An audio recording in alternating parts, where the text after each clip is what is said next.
आज हम लोग हिंदी कोर जो झारखंड बोर्ड के द्वारा सैंपल पेपर निकाला जाता है उसको हम लोग करेंगे। तो आप याद रखिएगा जितना भी सारा सैंपल पेपर है यदि आप सॉल्व कर लिए तो आपको एग्जाम में टॉप करने से कोई भी नहीं रोक सकता है, क्योंकि वही सैंपल पेपर से क्वेश्चन आपका आएगा। तो चलिए वीडियो को स्टार्ट करते हैं, समय ना बर्बाद करते हुए। यहाँ पर 40 क्वेश्चन हम लोग देखेंगे और हर एक क्वेश्चन के लिए 1 नंबर का मार्क्स होगा। यहाँ पर पहला जो क्वेश्चन में दिया है यह आपका खंड क में है। निम्नलिखित पादांश को ध्यान पूर्वक पढ़कर प्रश्न संख्या 1 से 4 तक के लिए सही विकल्प का चयन करें।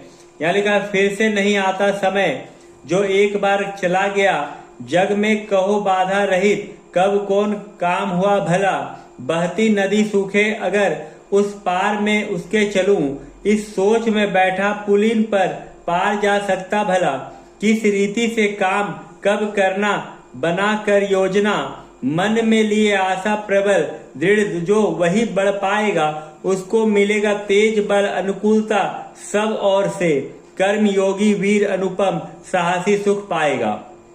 यहाँ पर बोला है पहला क्वेश्चन में एक बार जाने के बाद क्या वापस लौट कर नहीं आता है। क में धन है, ख में राज्य है, ग में पद है और घ में समय है। तो देखिए धन भी आपका आ सकता है, राज्य भी आ सकता है, पद भी आ सकता है, लेकिन जो समय चला जाएगा वो नहीं आएगा। यहाँ देखिए लिखा हुआ है फिर से नहीं आता समय, तो इसका सही आंसर क्या हो जाएगा। देखिए यहाँ समय लिखा हुआ, तो इसका सही आंसर क्या हो जाएगा, समय। दूसरा क्वेश्चन बहती नदी के माध्यम से कवि क्या सिद्ध करना चाहता है। बोलता है बहती नदी के माध्यम से कवि क्या सिद्ध करना चाहता है। जल का महत्व, क में ख में नदी का महत्व, ग में बाधाओं से युक्त जीवन और घ में समय का महत्व। देखिए कवि जो है समय का महत्व को बताना चाहता है, क्योंकि दोबारा वो नहीं आता है। तो इसका सही आंसर होगा घ, समय का महत्व। अच्छे तरीका से यदि आप अच्छे तरीका से पादांश को पढ़ लीजिएगा तो आप क्वेश्चन को सॉल्व आसानी से कर लीजिएगा। चलिए तीसरा में चलते हैं। जीवन में किस प्रकार के लोग प्रगति करते हैं। योजना बनाकर काम करने वाले, दूसरा आशा का प्रबल प्रभाव से रखने वाले, उपरोक्त दोनों इनमें से कोई नहीं। तो देखिए जो योजना के द्वारा उपरोक्त दोनों यानी योजना बनाकर जो काम करेंगे वो, और आशा प्रबल भाव से रखने वाले ये दोनों जो रखेंगे उपरोक्त, वो दोनों को काम को आसानी से कर सकते हैं। दृढ़ निश्चय वीर को क्या लाभ प्राप्त होता है। पहला सफलता प्राप्त होता है, दूसरा सभी प्रकार के सुखों का उपयोग करता है, जीवन में निरंतर आगे बढ़ता है, और उपरोक्त सभी। देखिए वो हर चीज को प्राप्त कर सकता है जो अपनी मजबूती स्थिति को लेकर चलता है, इसलिए इसका सही आंसर होगा घ। अब हम लोग क्वेश्चन नंबर 5 का सॉल्व करेंगे, लेकिन उससे पहले गद्यांश को पढ़ लें। निम्नलिखित गद्यांश को पढ़कर प्रश्न संख्या 5 से 8 के लिए सही विकल्प का चयन करें। साहित्य का आधार जीवन है, इस नींव पर साहित्य की दीवार खड़ी होती है, उसकी अटरिया मीनार और गुंबद बनते हैं, लेकिन बुनियादी मिट्टी के नीचे दबी पड़ी रहती है, उन्हें देखने को भी जी नहीं चाहेगा। जीवन परमात्मा की सृष्टि है, इसलिए अनंत है, अबोध है, अगमय है, और साहित्य मनुष्य की सृष्टि है, इसलिए सुबोध एवं सुगम है और मर्यादाओं से परिमित है। जीवन परमात्मा को अपने कामों का जवाबदेह है, ये नहीं हमें मालूम नहीं, लेकिन साहित्य तो मनुष्य के सामने जवाबदेह है। इसके लिए कानून है जिसके इधर उधर वह नहीं हो सकता, लेकिन जीवन का उद्देश्य ही आनंद है। मनुष्य जीवन पर्यंत आनंद की खोज में रहता है। किसी को भी वह रत्न द्रव्य में मिलता है, किसी को भरे पूरे परिवार में, किसी को लंबे चौड़े भवन में, किसी को ऐश्वर्य में, लेकिन साहित्य का आनंद इस आनंद से ऊंचा है, इसे पवित्र और उसका आधार सुंदर और सत्य है। तो चलिए यहाँ पर क्वेश्चन नंबर हम लोग 5 देख रहे हैं। लिख रहा है साहित्य की दीवार किसकी नींव पर खड़ी होती है। बता साहित्य की दीवार किसकी नींव पर खड़ी होती है। पहला प्रकृति पे, दूसरा जीवन पे, तीसरा अध्यात्म पे, चौथा संस्कृति पे। देखिए यहाँ पर लिखा हुआ है साहित्य का आधार जीवन है, साहित्य का आधार क्या है? जीवन। तो इसका सही आंसर क्या होगा? जीवन हो जाएगा, 5वां का आंसर। 6 नंबर, जीवन अगम्य है क्योंकि वो साहित्य का आधार है, परमात्मा की सृष्टि है, अबोध है, अनंत है। क्वेश्चन नंबर 6 का जो सही आंसर होगा वो परमात्मा की सृष्टि होगा, क्योंकि यहां पर देखिए लिखा हुआ है जीवन परमात्मा की सृष्टि है। तो जीवन किसका है? परमात्मा की सृष्टि है, इसलिए अनंत अबोध है। तो इसका सही आंसर क्या होगा? परमात्मा की सृष्टि, यानी ख होगा सही आंसर। जीवन का उद्देश्य क्या है? जीवन का उद्देश्य क्या है? पहला सत्य है, दूसरा सुंदर है, तीसरा आनंद है और चौथा साहित्य है। चलिए यहां देखते हैं। जीवन, यहां पर देखिए जीवन का उद्देश्य आनंद है, इसका मतलब सही आंसर इसका क्या होगा? जो क्वेश्चन नंबर 7 है उसका सही आंसर होगा घ। ये जीवन का आनंद का उद्देश्य क्या है? आनंद है। गद्यांश का उपयुक्त शीर्षक किसके हैं? पहला साहित्य का उद्देश्य, दूसरा जीवन का उद्देश्य, तीसरा साहित्य का आनंद और चौथा साहित्य और आनंद। यानी क्वेश्चन नंबर 8 का सही आंसर होगा ग, साहित्य का आनंद। खंड ख में हम लोग पहुंचते हैं। इसमें लिखा है जनसंचार का द्रव्य माध्यम कौन सा है? जनसंचार का श्रव्य माध्यम कौन सा है? दूरदर्शन से हम लोग देख सकते हैं, लेकिन सुन भी सकते हैं, लेकिन रेडियो से सिर्फ हम लोग सुन सकते हैं। तो इसका सही आंसर होगा रेडियो। 9 नंबर का ख होगा आंसर। 10 नंबर में सूचनाओं का संकलन कर संपादक तक पहुंचाने की जिम्मेदारी किसकी होती है? ये पत्रकार का, संपादक का, लेखक का, खिलाड़ी का। तो इसका सही आंसर होगा क, पत्रकार का। सूचनाओं को संकलन कर संपादक तक पहुंचाने का काम किसका होता है? पत्रकार का। 11 नंबर, साहित्य अभिव्यक्ति में रचनात्मक लेखन का माध्यम है भाषा, विचार, रंग और बोली।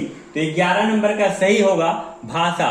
भाषा के द्वारा आपको समझाया जाता, अपने बातों को रखता है।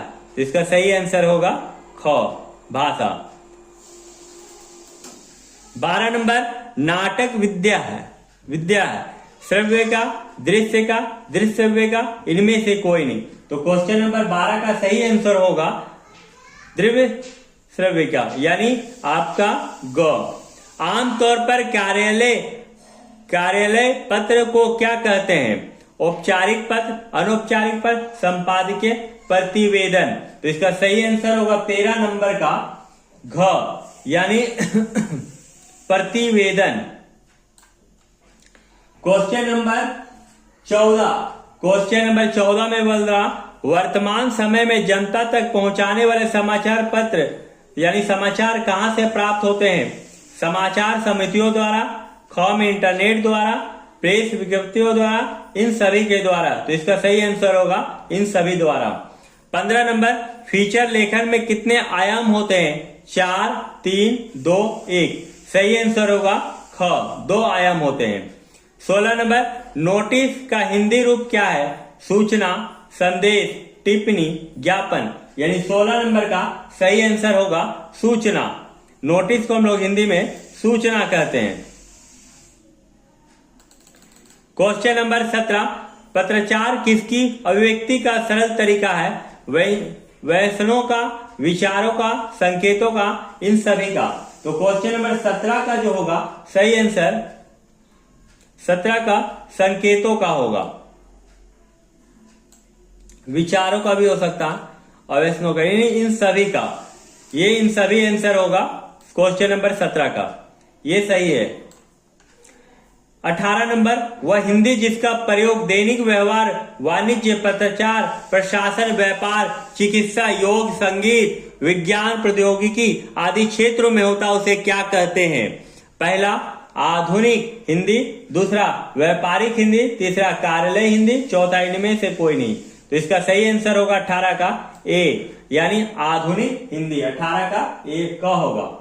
19 नंबर में ख का पाठ्य पुस्तक के द्वारा दिया गया है, जो कि आप पाठ्य पुस्तक के द्वारा इसको पढ़ने के बाद आप कर सकते हैं पद्यांश को। अंधकार की गुफा सरीखी, उन आंखों से डरता है मन, भरा पूरा तक उन दारुण दैन्य दुख का नीरव रोदन। यानी क्वेश्चन नंबर 19 से 22 तक का आपको आंसर खोजना है इसे। बोलता प्रस्तुत पंक्तियों की रचयिता कौन थे? सुमित्रानंद पंत, भावनी प्रसाद मिश्रा, तुलसीदास, महादेवी वर्मा। तो इसका सही आंसर होगा सुमित्रानंद पंत, यानी क्वेश्चन नंबर 19 का क होगा। 20 नंबर में किन आंखों से कवि को डर लगता है? जमींदार की आंखों से, साहूकार की आंखों से, चौकीदार की आंखों से, चीर शोषित किसान की। तो यहाँ देखिए किसान की बात किया गया है, यानी क्वेश्चन नंबर 20 का जो होगा वो सही आंसर होगा घ, यानी किसान चीर शोषित के द्वारा। क्वेश्चन नंबर 21, किसान की आंखों की तुलना किससे की गई है? निर्वता से, दैन्यता से, अंधेरी गुफा से, दुख से। तो इसका सही आंसर होगा 21 नंबर का ग, अंधेरी गुफा से किया गया है। दारुण देने दुख में कौन सा अलंकार है? उपमा, उत्प्रेक्षा अलंकार, मानवीकरण और अनुप्रयास। तो क्वेश्चन नंबर जो 22 है उसका सही आंसर होगा उत्प्रेक्षा अलंकार।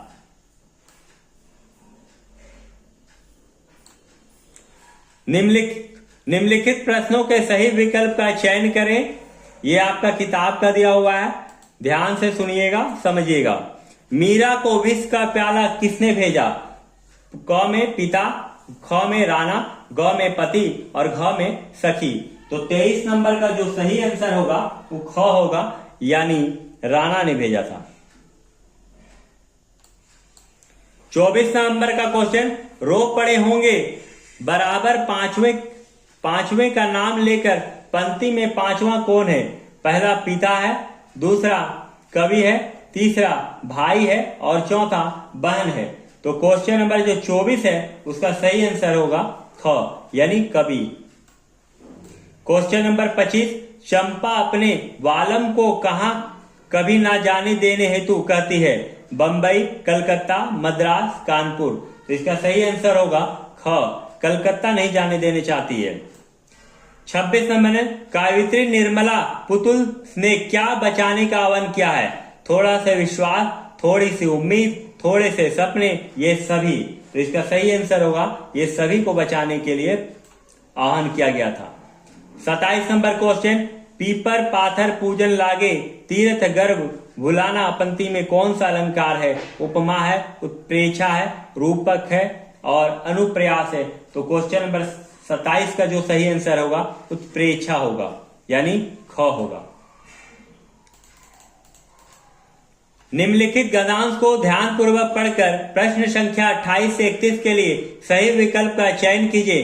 प्राइमरी स्कूल की सीमा लांघते ही मोहन की छात्रवृत्ति प्राप्त कर त्रिलोक सिंह मास्टर की भविष्यवाणी को किसी हद तक सिद्ध कर दिया तो साधारण हैसियत वाली यजमानों की पुरोहिताई करने वाले वंशीधर तिवारी का हौसला बढ़ गया और वे अपने पुत्र को पढ़ा लिखा कर बड़ा आदमी बनाने का स्वप्न देखने लगे। पीढ़ियों से चलते आते पैतृक धंधे ने उन्हें निराश कर दिया था। देखिए ध्यान से यदि आप पढ़िएगा तो सारा क्वेश्चन का आप जवाब सही दे पाइएगा। तो चलिए स्टार्ट करते हैं। यहाँ क्वेश्चन 28 नंबर में प्रस्तुत गद्यांश के लेखक कौन है? शेखर जोशी, कृष्णनाथ, कृष्णचंद्र, मनोहर श्याम जोशी। तो जो क्वेश्चन नंबर 28 है उसका सही आंसर होगा घ, Manohar Shyam Joshi. 29 number, primary school में उत्तीर्ण करने पर मोहन को क्या प्राप्त होता है? पुस्तक, पुरस्कार, छात्रवृत्ति, कपड़े। तो देखिए छात्रवृत्ति प्राप्त होता है। यहाँ देखिए मोहन को क्या मिला गया था? छात्रवृत्ति मिला था। 29 नंबर में वंशीधर तिवारी व्यवसाय से क्या थे? शिक्षक थे, नाई थे, पुरोहित थे, किसान थे। तो 29 नंबर का क्वेश्चन जो है वो आपका ग है, यानी छात्रवृत्ति, वो तो हो गया। 30 नंबर में वंशीधर तिवारी व्यवसाय से क्या थे? तो घ होगा, यानी वो पुरोहित थे। वंशीधर जो थे वो पुरोहित थे। यहां देखिए लिखा हुआ है पुरोहित करने वाले वंशीधर तिवारी। ये देखिए पुरोहित करने वाले वंशीधर तिवारी। 31 नंबर, मोहन के विषय में किसकी भविष्यवाणी सिद्ध हुई? मास्टर त्रिलोक सिंह दूसरा पिता बंशीधर तिवारी, तीसरा सहपाठी धनराम, चौथा पड़ोसी रमेश का।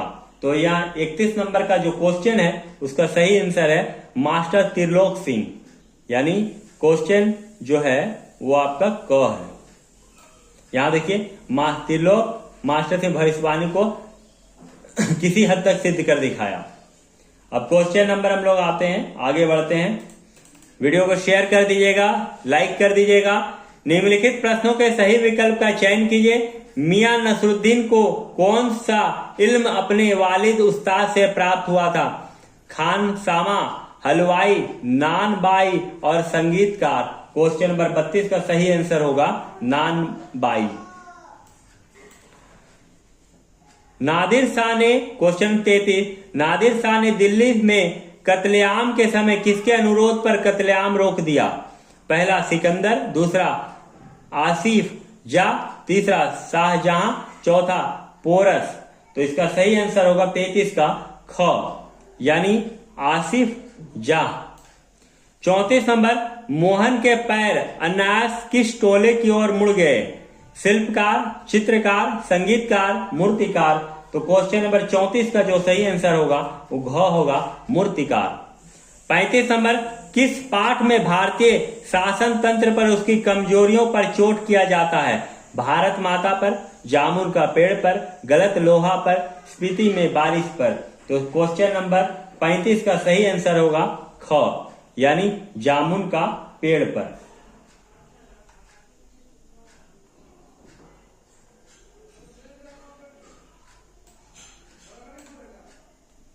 छत्तीस नंबर, सैयद हैदर राजा के अनुसार चित्रकला क्या है? आत्मा का ताप, आत्मा की पुकार, सौंदर्य की अनुभूति और इनमें से कोई नहीं। तो क्वेश्चन नंबर 36 का सही आंसर होगा ग, सौंदर्य की अनुभूति। क्वेश्चन नंबर 37, लता मंगेशकर प्रसिद्ध चित्रपट गायन सब प्रथम किस फिल्म पर था? बरसात पर, सिंगार पर, भक्ति पर, इनमें से कोई नहीं। तो देखिए इनका सबसे पहला फिल्म का जो गायन था, प्रसिद्ध फिल्म जो था वो आपका बरसात था, यानी 37 का को। क्वेश्चन नंबर 38, सीधे बरसात से मिलने वाला पानी क्या कहलाता है? पालर पानी, रेजिनी पानी, पाताल पानी, सभी। तो इसका सही आंसर होगा पालर पानी, क्योंकि बरसात का पानी जो है वो हमें पालर पानी से प्राप्त होते हैं। 39 नंबर का क्वेश्चन, बेबी ने अपनी किताब किस भाषा में लिखी थी? पंजाबी में, अंग्रेजी में, बंगला में, हिंदी में। तो इसका सही आंसर होगा 39 का घ, यानी बंगला में लिखा गया था। आपको फिर से बोल दें, यदि आप हमारे चैनल में नए हैं तो हमारे चैनल को सब्सक्राइब कर लीजिए, वीडियो को शेयर कर दीजिए। आपके करियर को बनाने में हम पूरी जोर कोशिश कर रहे हैं, बस आपको हमारे वीडियो को देखना है और लाइक करना है, शेयर कर देना है। वीडियो को पूरा देखिएगा। लास्ट क्वेश्चन है क्वेश्चन नंबर 40, लिख रहा है, पत्रिका में ऐसा कौन सा नाम लिखा था जिसे देखकर बेबी आश्चर्यचकित हो गई थी? आशापूर्ण देवी, आलो आंधेरी और बेबी, तीसरा सुनीति और चौथा सरस्वती। तो इसका सही आंसर होगा सरस्वती। वीडियो को शेयर कर दीजिएगा। वीडियो को पूरा देखने के लिए धन्यवाद।